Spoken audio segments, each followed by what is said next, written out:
తెలంగాణలో రండ రాజకీయం చాలా విచిత్రంగా ఉంది, ఆగమాగా ఉంది కథ.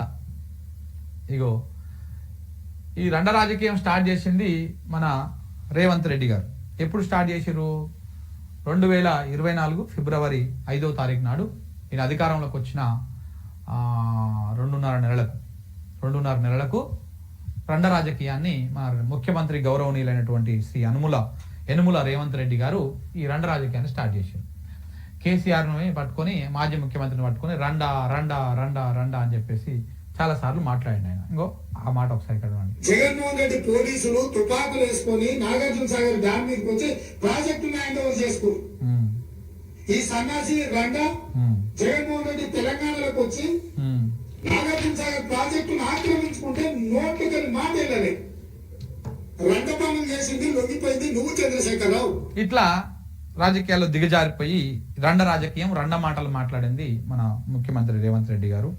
ఈ రకంగా స్టార్ట్ చేశారు. ఇదే రండ రాజకీయం ఇప్పుడు రేవంత్ రెడ్డి చుట్టూ తిరిగింది.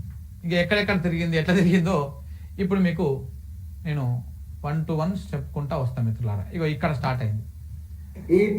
ఇగో ఇక్కడ ఈటల రాజేందర్ గారు మొన్న మాట్లాడుతూ, ఎన్ని రోజుల క్రితం, ఒక 3 రోజుల క్రితం మాట్లాడుతూ, రేవంత్ రెడ్డిని నువ్వు ఒక రండవి, నువ్వు ఒక సైకోవి, నువ్వు ఒక షాడిస్ట్వి, నీకు ప్రజల మీద పగబట్టుకున్నావు నువ్వు అని చెప్పేసి ఆయన మాట్లాడడం జరిగింది. ఆ మాట ఒకసారి వినిపిస్తాం మీకు. ఎన్నో రోజులు ఉండదు ఈ ప్రభుత్వానికి, తన తోక ఏది లేదు. తుగ్గుల ఎప్పుడో మన చరిత్ర తుగులకని చదువుకున్నాం. ఈ ముఖ్యమంత్రి అంటే తుగుల నేను చాలా చెప్పిన ముఖ్యమంత్రి గారి గురించి. మా ప్రజల్ని ఏడిపించుకోని, మా ప్రజల్ని ఏడిపించుకొని నీకేదో ఓట్లు వేస్తే ముఖ్యమంత్రి పోయి కుర్చీ మీద కూర్చొని ఇవాళ మా ప్రజలు ఏడిపించుకుంటావు అంటే నువ్వు శాడిస్ట్ అయితే ఏడిపించుకోవడం గుర్తుపెట్టుకో. నువ్వు శాడిస్ట్, నువ్వు ఎవరు చెప్పినా అంటే నువ్వు సైకో అయితేనే గతంలో కూడా చెప్పేది మంచి పద్ధతి కాదు.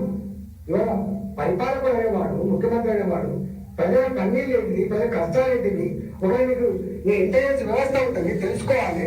ఒకవేళ అక్కడి నుంచి తెలుసు. ఇట్లా ఈటల రాజేందర్ గారు మన రేవంత్ రెడ్డి మీద సీరియస్ అయింది.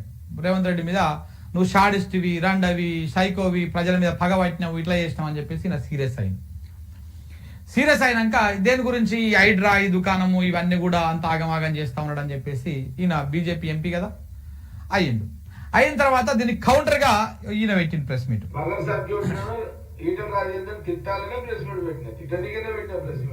ఈయన ఎవరు? కాంగ్రెస్ పార్టీ వర్కింగ్ ప్రెసిడెంట్, మాజీ ఎమ్మెల్యే సంగారెడ్డి, మాజీ ఎమ్మెల్యే జగ్గారెడ్డి. ఈయన ప్రెస్ మీట్ పెట్టిండు. ఎవరికి? ఈటల అందరికి కౌంటర్ గా. అయిపోయాడు వాడు ఏం మాట్లాడుతున్నాడో తెలుస్తుంది ఈటల రాజేందర్కి. అందుకని పాగలాడాడు, వేగుప్తాంతాలు చేస్తున్నాడు ఈటల రాజేందర్. నువ్వు మళ్ళొకసారి కాంగ్రెస్ పార్టీ ముఖ్యమంత్రి రేవంత్ రెడ్డిని కానీ సో ఇట్లా ఈయన కౌంటర్ స్టార్ట్ చేసాడు. కౌంటర్ స్టార్ట్ చేసినాక మళ్ళా నిన్న కూడా మాట్లాడాడు. ముఖ్యమంత్రి గారు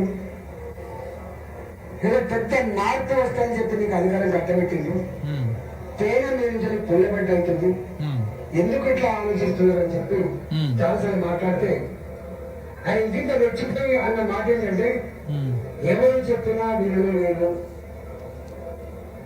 నాకు నేనే నిర్ణయం తీసుకుంటా, పక్కా పూల పెట్టవలసిందే, మొత్తం గుండెలు పెట్టవలసిందే, అడ్డమచ్చిన గుండె దగ్గర తొక్కవలసిందే, కూల పెట్టవలసిందే.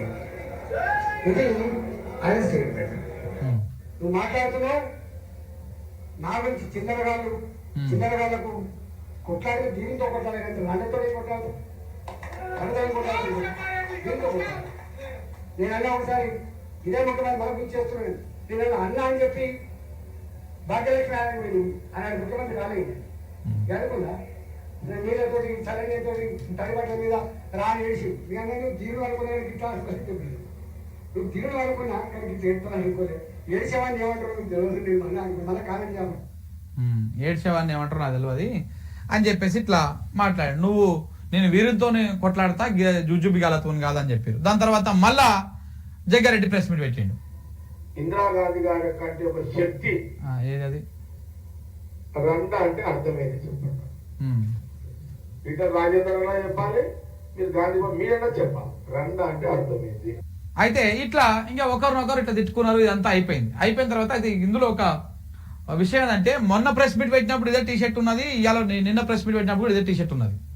ఆ టీ షర్ట్ మారలే అంటే ఆయన ఇడ్సలేదా లేకపోతే అలాంటి టీ షర్ట్ ఇంకోటి వేసుకున్నాడో తెలియదు. కానీ ఈ బీజేపీ రిటర్న్ తిట్టిన తర్వాత మాత్రం కొంతమంది బీజేపీ మహిళలు బీజేపీ కార్యకర్తలు మాత్రం ఒరే నువ్వు స్నానం కూడా చేయవు, నువ్వు ఈ టీ షర్ట్లు కూడా మార్చవు, నీ అంగీలు నీ డ్రెస్సు నీ అవతారం ఒకసారి చూసుకో అని చెప్పేసి వాళ్ళు విమర్శించారు. ఆ విమర్శకు మాత్రం ఇక్కడ అదైతే ఉన్నది. అయితే ఈ విషయం పక్కన పెడితే ఇక ఇప్పుడు ఈ డ్రామా ఎందుకు నడుస్తున్నది ఫస్ట్ ఆఫ్ ఆల్ మనకు అర్థం చేసుకోవాలి. మనం ఈ డ్రామా ఎందుకోసం నడుస్తున్నది? ఈటల రాజేందరు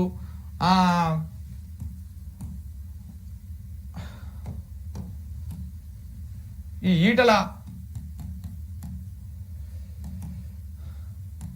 ఈటల వర్సెస్ రేవంత్ రెడ్డి ఎందుకు నడుస్తున్నది పంచాయతీ? ఇప్పుడు ఉన్న పలంగా ఎందుకు వచ్చింది? ఇది దేనికోసం వచ్చింది? బేసిక్గా అది ఇద్దరు ఇచ్చిపుచ్చుకున్నటువంటి వ్యవహారం ఉంటుంది ఇద్దరిది.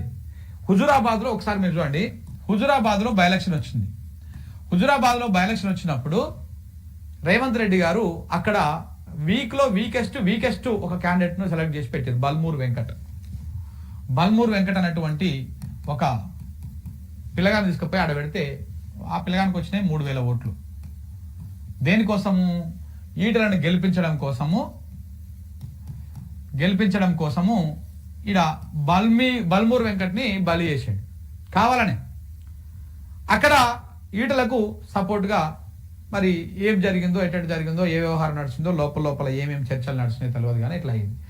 దాని తర్వాత ఇదే ఈటలను గెలిపించడం కోసము మల్కాజ్గిరిలో మళ్ళా ఓడిపోయింది కదా, మల్కాజ్గిరిలో కూడా ఒక వీకెస్ట్ క్యాండిడేట్ ని అక్కడెక్కడికో చేవెళ్ళకి పట్టుకుపోయి ఆడబెట్టారు ఒక మహిళని, ఏది ఈటలను గెలిపించడం కోసం. మొన్న ఈటల కూడా గెలిచాడు. ఈటల కూడా చాలా రకాలుగా చాలా సార్లు రేవంత్ రెడ్డికి అనుకూలంగా వ్యవహారం చేసి అనుకూలంగా నడిపించి మరి ఉన్న పలంగా ఇప్పుడు ఎందుకు ఇద్దరు కొట్లాడుకుంటుర్రు, దేనికి కొట్లాడుకుంటుర్రు అనేది మాత్రం అర్థమవుతలేదు. అంటే ఏదో నడుస్తూ ఉంది కథ. ఎంతసేపు ఉన్న కాంగ్రెస్ వర్సెస్ బీఆర్ఎస్ నడుస్తుంది కాబట్టి ఇప్పుడు మనం కూడా ఫ్రేమ్ లైన్లకు రావాలని కొట్లాడుతూ ఉన్నారా, లేకపోతే నిజంగానే ఇద్దరి మధ్యలో సీరియస్ వార్ నడుస్తూ ఉందా, ఎట్లా నడుస్తూ ఉంది అనేది మాత్రం అర్థమవుతలేదు. కానీ ఇది మాత్రం ఒక అనూహ్యంగా మొన్నటి నుంచే మొన్నాడ యుద్ధం ఆగిపోయింది, ఇద్దరు కాల్పుల విరమణ ఒప్పందం చేసుకుని ఇక్కడ మాటలు మాత్రం షురు చేశారు. ఇక్కడ కాంగ్రెస్ బీజేపీ మధ్యలో మాటలు షురు అయినాయి. ఈటల వర్సెస్ కాంగ్రెస్ నడుస్తూ ఉంది వ్యవహారం. ఇది ఎందుకు నడుస్తూ ఉంది, దేనికోసం నడుస్తూ ఉందో అర్థమవుతలేదు. ఆయన రండ అనడం, నా కొడక అనడం ఈటల గారు, లేకపోతే ఇటోలు మాట్లాడి అన్నీ కూడా జరిగినాయి. ఇవన్నీ కూడా జరిగినాయి. ఇదంతా కూడా ఒక ఏదో మ్యూచువల్ ఒప్పందం లెక్క, ఏదో మ్యూచువల్ కన్సర్న్ కనపడతా ఉన్నాం ఇద్దరి మధ్యలో. ఏదో అయితా ఉంది కథ, కావాల్సుకొని ఏదో ఒక ట్రాక్ ఎక్కిస్తా ఉన్నట్టుగా కనపడతా ఉన్నది.